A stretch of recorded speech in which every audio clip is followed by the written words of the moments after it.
The headlines. Security operatives kill 67 bandits, rescue 25 victims in Bauchi. Troops arrest 3 fugitives, kidnappers in Plateau and Kaduna State. Police confirm abduction of Nasarawa students by gunmen. On the foreign scene, Liberia votes as President George Weah eyes second term in office. Hello there, good afternoon and welcome to the news update. I'm Abdullahi Ahmed.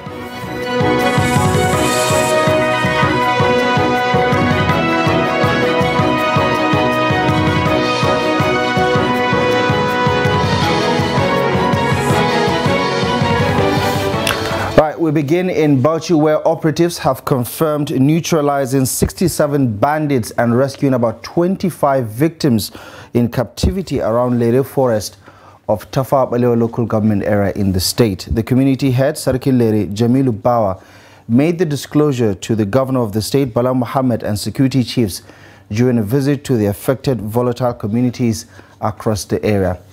Trust TV's Adamu Imam tells us more. Armed banditry has continued in some parts of Bauchi State, with Tafawa Balewa local government area not spared. The Sarki Lere says the success recorded in the area is as a result of collaborative efforts among security agencies with hunters and vigilante groups in the area. He further explained that the operatives engaged bandits in gun duels several times. Security personnel always support us, and this led to the killing of 67 kidnappers that usually block our major roads. We also rescue more than 28 in the hands of captives, waiting for ransom of 10, 20 to 30 million naira before they were to be released. This happened without paying a penny to the bandits.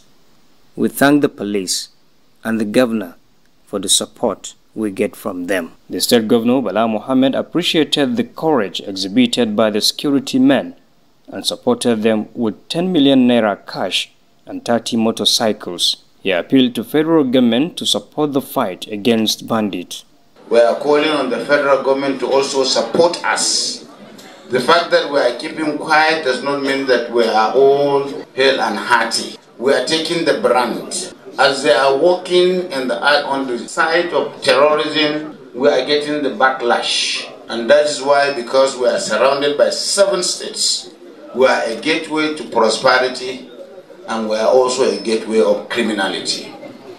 Our security agencies are overstretched, that we are working together with minimal support. I will definitely make a case to the federal government. Whatever support they are giving my colleagues in the Northwest to come and give us here. The State Commissioner of Police, Awal Mohammed, emphasized the need for synergy between security agencies and called for more efforts in tackling any form of insecurity in the state. I want to reassure the state governor and all stakeholders in this issue of security, as it concerns all of us, that we will try to continue to maintain a peaceful environment, and we assure all the stakeholders equally that we'll continue to do our best.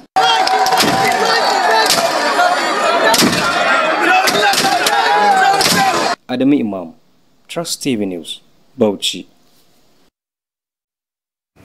Well, staying with security developments, troops of Operation Safe Haven on Operation Hakorin Damisa 4th have arrested 13 suspects in connection with kidnapping, prison break and cattle rustling. The operation also said it has recovered arms and ammunition as well as illicit drugs in various operations. According to the spokesperson of the operation, Captain Oya James, the tactical team of the operation had arrested a notorious kidnapper, Buba Ibrahim, at Tilden Fulani village in Toro local government area of Bauchi State and recovered 1 Beretta pistol, adding that troops recovered a total of 279 cows and 6 sheep from farms destruction across Bokos, Mangu, Riyom and Zongon Kataf local government areas of Plateau and Kaduna states. A total of 13 arrests were effected, 4 victims rescued from the kidnappers, 1 cattle rustler arrested, 7 drug peddlers have been nabbed, 2 attacks on vulnerable communities across the areas have been deterred within the period, and 23 distress calls have promptly been responded to, according to the spokesperson.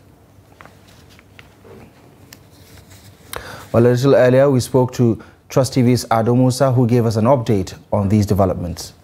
All the 13 suspects were arrested in connection with different criminal offenses within the joint area of Operation Safe Haven, which include Plateau, Bauchi, and Kaduna states. According to the spokesperson of the operation, Captain Oya James, the 3 prison escapees were arrested in Bakin Chiawa, a community in Kompang local government area of Plateau State. And he said it was in the course of investigation they were able to identify them among the escapees of the 2022 Jos jailbreak. He said upon conclusion of investigation, they will all be charged to court.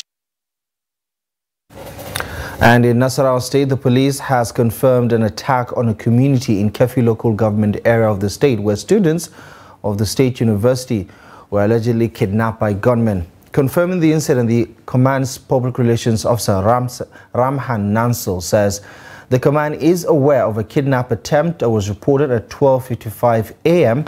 as a distress call was received that a house located at Angwankarai in Kefi was invaded by unidentified armed men. He also said the police, in collaboration with the military personnel, responded accordingly and calmed the area, but to no avail. According to the police spokesperson, the police commissioner in the state has ordered a manhunt for the culprits with a view to rescuing the victims. Elsewhere, the police in Taraba State has called on the public to disregard the trending social media reports that over 100 persons were abducted on Saturday in the state. A statement by the police spokesperson Abdullahi Usman in Jalingo, the state capital, says the report is misleading, mischievous and misinforming. Heavy gunshots were reported along Mararabang Apawa Zing Road, where it was alleged that 100 persons were kidnapped. Now, admitting that there were sporadic gunshots along Mararabang Yoro in Zing local government area, or rather Zing Jalingo Road, by gunmen, the statement says the operatives of the Special Task Force based at the command's headquarters were deployed to the area and discovered that suspected hoodlums blocked the road. Now, the operatives engaged the hoodlums in a gun duel. 2 persons were, however, confirmed by the police to have been abducted in the process, while some unspecified valuables belonging to commuters returning from Pupule and Monkin markets were also said to have been carted away by the hoodlums. Now, the command in a statement also announced a crackdown on armed robbers and the syndicate that have been terrorizing and robbing students and communities around Taraba State University in Jalingo. Well, in other news, Nigerians have continued to express divergent views on the trend of delivering tribunal judgments virtually across some states in the country. A cross-section of Kaduna residents who spoke to Trust TV say the development, although effective, is strange and a departure from the normal. It started from Kano, then Kaduna, to other states in the country, and very recently Nasarawa. Some see virtual judgment adopted by tribunals as a welcome development. Others feel it is a move that may tamper with the integrity of judiciary. Initially, we are not really used to this kind of passing judgment. We are not used to it. We are new to it because what really happened in Kano is also a very shocking moment to me. Because imagine a judiciary passing judgment via online. It's a welcome development. And perhaps if you look at the situation at hand, most of the courtrooms are always filled up and there's no even ventilation. And, you know, for that, adopting that means of using Zoom, to me, is something, something good. It is one of the fundamental rights enshrined in our constitutions that the hearing and delivery of judgment or announcing the decision of the court is enshrined to be held in public. On another hand, like in the Electoral Act, it says in open court. According to a Kaduna-based legal practitioner, Elizabeth Abubakar, virtual judgment are within the rules of court. There's nothing wrong with the delivery of judgment by virtual means, because this is agreeable by the rules of court. I think there's a deliberate effort to make the National Assembly to enact a rule that can afford these courts to generally adopt virtual proceedings in their courts.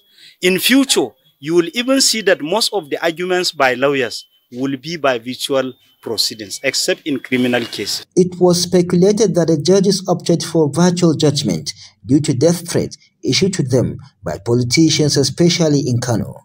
However, Nigerians are skeptical about the new drift. We wouldn't want to blame them, because if anything happened in another way around, whereby the opposition are not,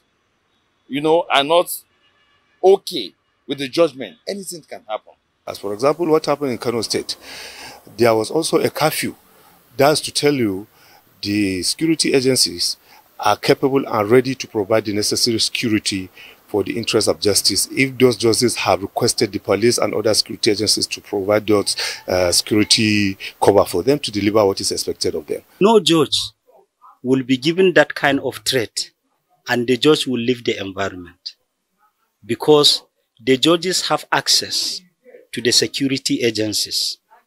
In fact, in Kano, based on that threat by a commissioner and a special advisor, if the judges had wanted, they will petition the Inspector General of Police and he will bring a DIG to Kano to safeguard the court if they are delivering judgment in court.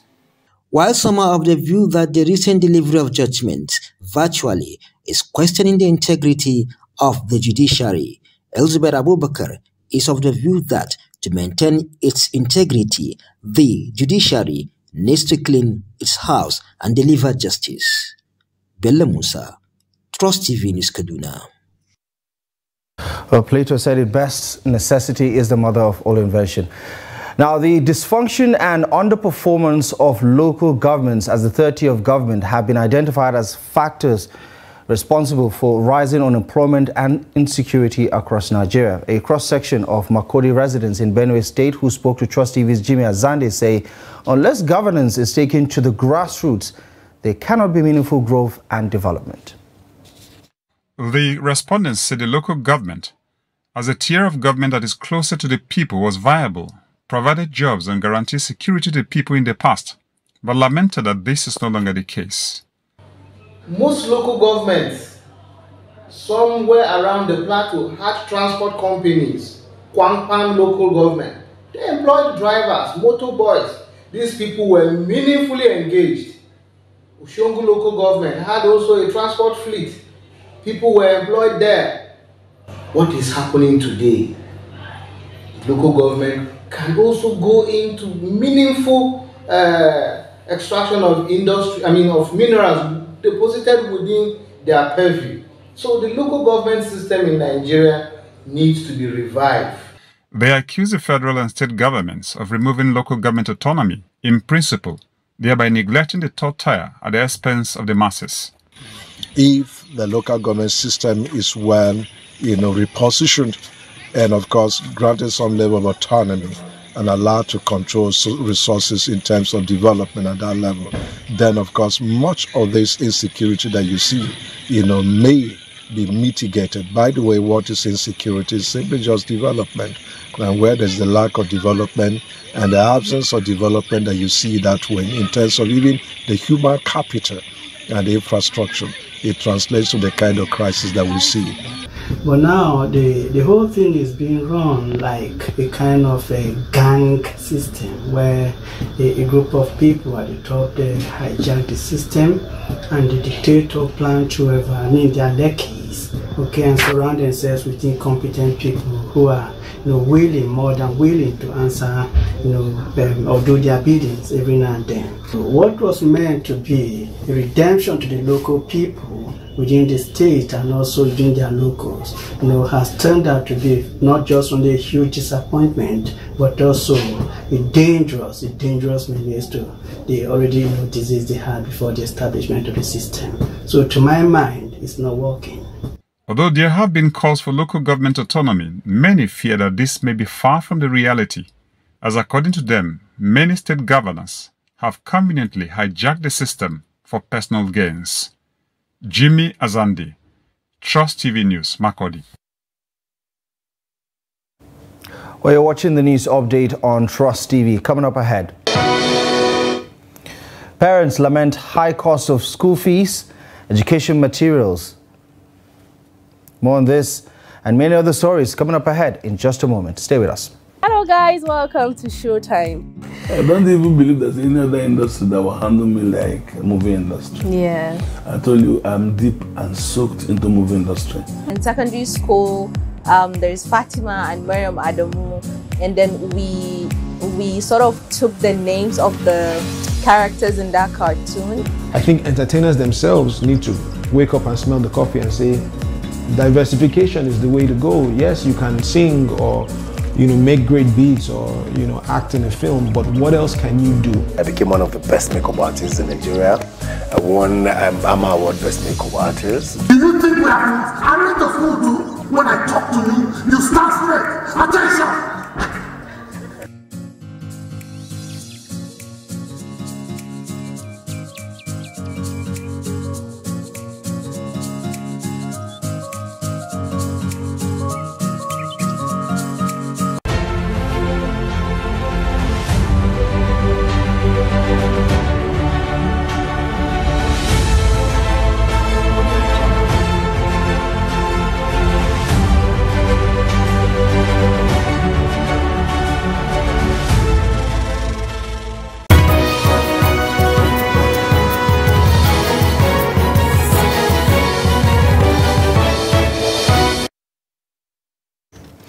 Welcome back to the news. Thank you very much for staying with us. Here's a quick reminder of our top stories at this hour.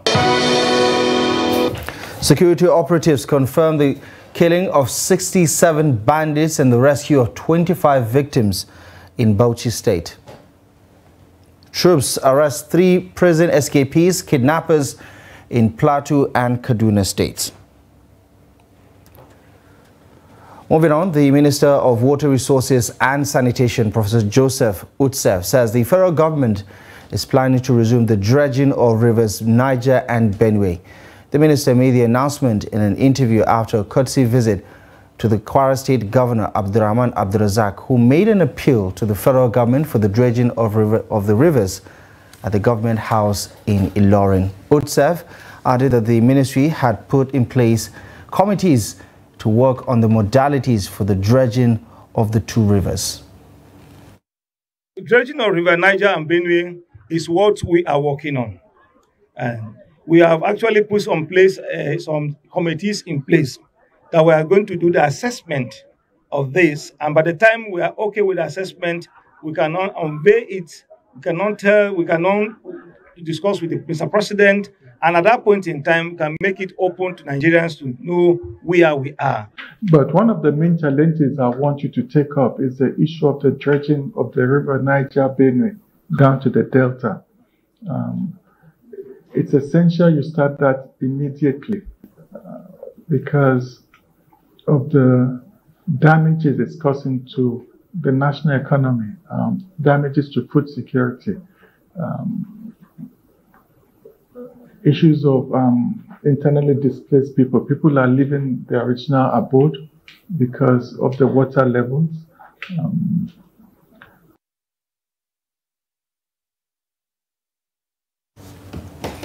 The current economic hardship in Nigeria has taken a toll on the education sector, with tuition fees increment and a hike in the price of textbooks and other stationery items.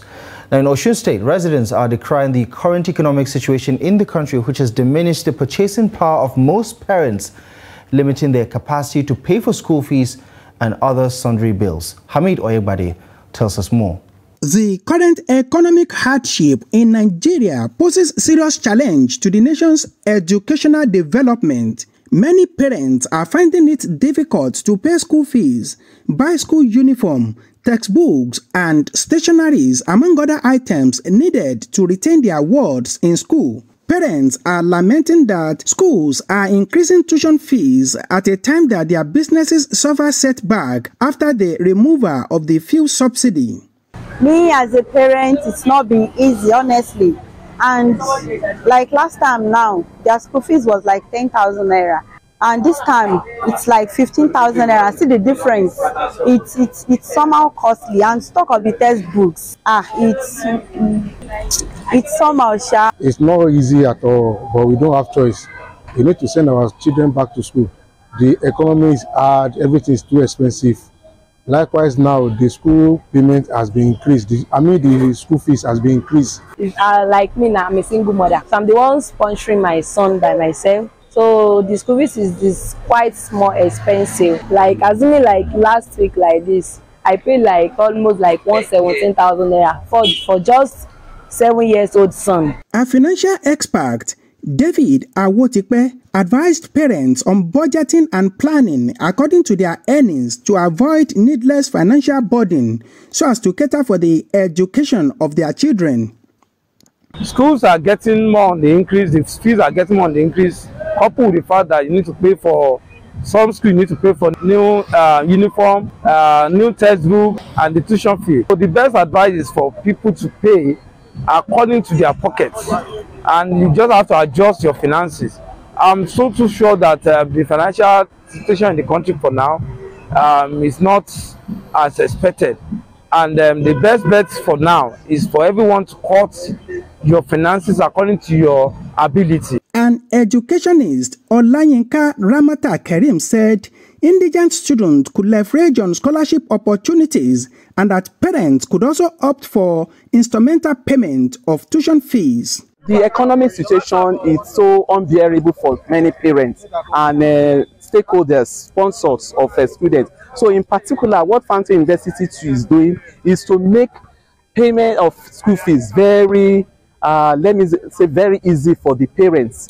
Given the importance of education to national development, government at all levels are expected to address impediments to learning and facilitate access to education for children and young adult Nigerians. Amid Oyegbade, Trust TV News, Oshogbo. Now, mental health is apparently taking a backstage to discussions around health and wellness. While diet and physical fitness are given more attention, mental health is often stigmatized and neglected. Speaking to Trust TV in Lagos, experts say statistics have shown that out of every 6 Nigerians, one is faced with mental health challenge or the other. Now, experts say Nigerians need to pay attention to their mental health by seeking help from professional therapist or a counselor. Mental health challenge or the other, and this is really alarming considering the number of persons that live in our country today. So I would like to give a public advice and call to all and sundry, including yourself listening to me now, to pay more attention than you've been paying before about your mental health.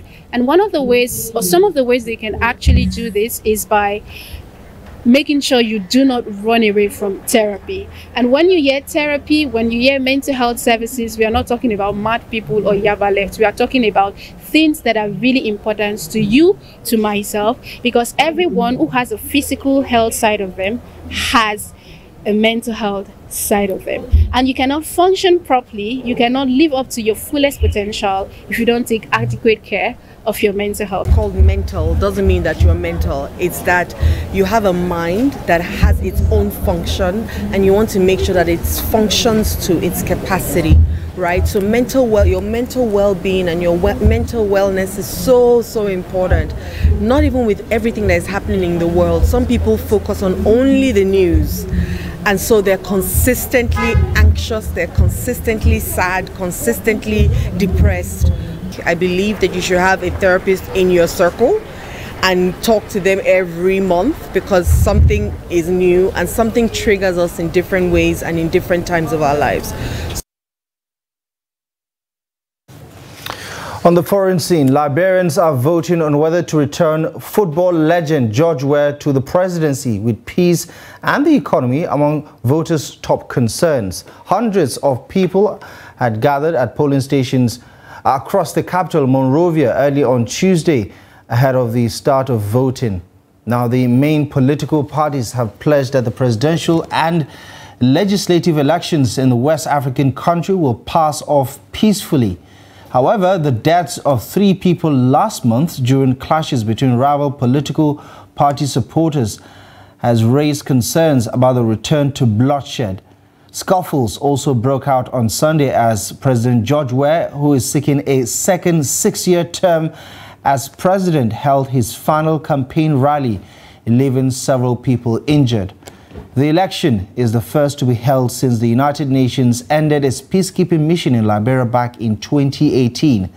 UN peacekeepers were deployed to the country after more than 250,000 people died in 2 civil wars between 1989 and 2003. President Weah, who is 57, entered politics after a career as an international footballer that saw him become the only African to win the game's most prestigious individual award and do stints at clubs including Paris Saint-Germain, AC Milan, and of course Chelsea. Speaking football, Bayer Leverkusen forward Victor Boniface is up for the Bundesliga Rookie of the Month for September. The 22-year-old also won the award in August. The Nigerian international was also voted the best player in the Bundesliga last month.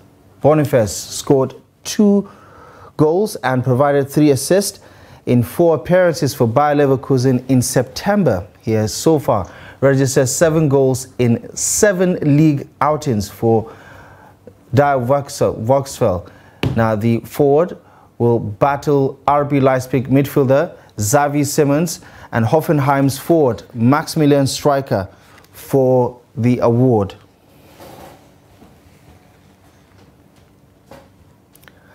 Well, that's it. You're up to date with the latest news stories at this hour. We'll be back with more news stories a bit later at 6.